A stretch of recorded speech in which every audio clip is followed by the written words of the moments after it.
И чуха гласа на Господа Бога, когато ходеше низ рая по дневната хладина.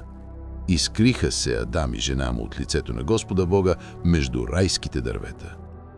И извика Господ Бог на Адама и му рече: „Адаме, где си?“ Той каза: „Чух гласа ти в рая и ме достраша, защото съм гол“, и се скрих. И рече Бог: „Кой ти каза, че си гол?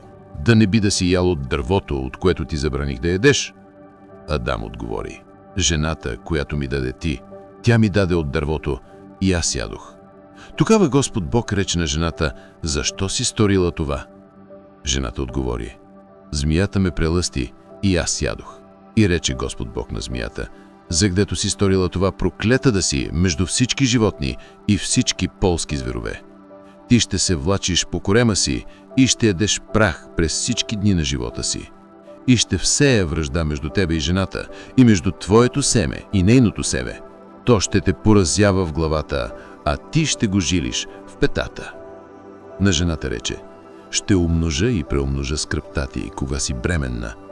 С болки ще раждаш деца, и към мъжа си ще тегнеш, и той ще господарува над тебе.“ А на Адама рече: „Защото си послушал гласа на жена си и си ял от дървото, за което ти заповядах, като казах: не яш от него, проклета да е земята поради тебе, с мъка ще се храниш от нея през всички дни на живота си.